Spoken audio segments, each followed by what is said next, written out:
Hi dear friends, welcome back to my YouTube channel. എല്ലാവർക്കും സുഖമല്ലേ? ഇന്ന് ഞാനൊരു അടിപൊളി ദം ബിരിയാണിയുടെ റെസിപ്പിയുമായിട്ടാണ് നിങ്ങളുടെ മുന്നിൽ വന്നിട്ടുള്ളത്. ദം ബിരിയാണി ഇഷ്ടമില്ലാത്തവരായി ആരുമില്ല അല്ലേ? നമുക്ക് വീട്ടിൽ ഗസ്റ്റ് വരുമ്പോഴോ അല്ലെങ്കിൽ ഒരു ഫംഗ്ഷനോ ഉണ്ടാക്കാൻ പറ്റിയ നല്ലൊരു അടിപൊളി റെസിപ്പിയാണ്. അപ്പോൾ നമുക്ക് വീഡിയോ കണ്ടാലോ? ഇതെങ്ങനെയാണ് ഉണ്ടാക്കുന്നതെന്ന് നോക്കിയിട്ട് വരാം. ഇതുണ്ടാക്കാനായി ഞാനിതാ ആദ്യം തന്നെ ചിക്കൻ നല്ലപോലെ മാരിനേറ്റ് ചെയ്ത് വെക്കാൻ പോവുകയാണ്. അതിന് ഇഞ്ചി, വെളുത്തുള്ളി, പച്ചമുളക്, കുറച്ച് ഉപ്പും ചേർത്ത് ഞാനിതാ ക്രഷ് ചെയ്തെടുത്ത് വെച്ചിട്ടുണ്ട്. ഇത് നമുക്ക് ചിക്കനിലേക്ക് ചേർത്ത് നല്ലപോലെ ഒന്ന് മിക്സ് ചെയ്ത് കൊടുക്കാം. നല്ലപോലെ കൈ വെച്ച് തന്നെ മിക്സ് ചെയ്യണം. അപ്പോഴാണ് ആ എരിവും ഇതെല്ലാം ചിക്കനിലേക്ക് പിടിക്കുന്നത്. ഇനി ഇതിൽ നിന്ന് ഞാനൊരു സ്പൂൺ മാറ്റി വെച്ചിട്ടുണ്ട്. അതെനിക്ക് ലാസ്റ്റ് ചോറുണ്ടാക്കുമ്പോൾ അതിൽ ചേർക്കാൻ വേണ്ടിയാണ്.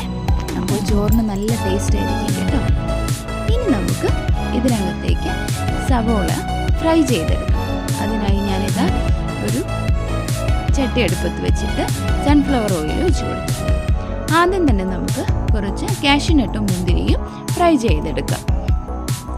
എണ്ണ ചൂടായി വരുമ്പോൾ കാഷ്യൂനട്ട് ഇട്ട് കൊടുക്കാം.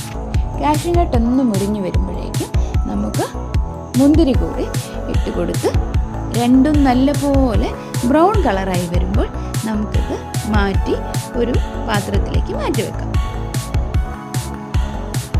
ഇപ്പോൾ ഇതാ മുന്തിരിയൊക്കെ നല്ലപോലെ കളർ മാറി വന്നിട്ടുണ്ട്. ഇനി ഇത് നമുക്ക് മാറ്റി വെക്കാം.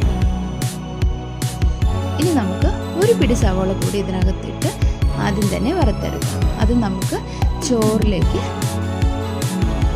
ഇടാൻ വേണ്ടി മാത്രമാണ്. സവോള കുറച്ചിട്ട് ഫ്രൈ ചെയ്തെടുക്കാൻ ശ്രദ്ധിക്കണം. എല്ലാം കൂടെ ഇട്ടുപോയാൽ അത് നമുക്ക് ഫ്രൈ ആയി കിട്ടില്ല. ഇനി മസാലയ്ക്ക് വേണ്ടി ഞാനൊരു 3 സവോളയും കൂടെ കട്ട് ചെയ്ത് വെച്ചിട്ടുണ്ട്. അതും നമുക്ക് ഇതുപോലെ തന്നെ കുറച്ചിട്ടിട്ട് നല്ലപോലെ ഫ്രൈ ചെയ്തെടുക്കണം. ഫ്രൈ ചെയ്തെടുക്കുമ്പോൾ ശ്രദ്ധിക്കേണ്ടത്, സവോള ഫ്രൈ ചെയ്തെടുത്തതിന് ശേഷം ഒന്ന് ഇളക്കിയിടാൻ ശ്രദ്ധിക്കണേ. അപ്പോഴായിരിക്കും നമുക്ക് ആ ക്രിസ്പിനെസ് കിട്ടാൻ. ഇപ്പോൾ എല്ലാ സവോളയും ഞാൻ ഇതുപോലെ ഫ്രൈ ചെയ്തെടുത്ത് വെച്ചിട്ടുണ്ട്. ഇനി നമുക്ക് ഇതിൽ നിന്ന് ഒരു പിടിയെടുത്ത് ചോറിലിടാൻ വേണ്ടി മാറ്റി വെക്കാം. ബാക്കിയുള്ള സവോള കൈ വെച്ചുകൊണ്ട് തന്നെ നല്ലപോലെ ഞെരടി പൊടിച്ചെടുക്കാം. ഇപ്പോൾ ഇത് നല്ലപോലെ ഞെരടിയെടുത്തു.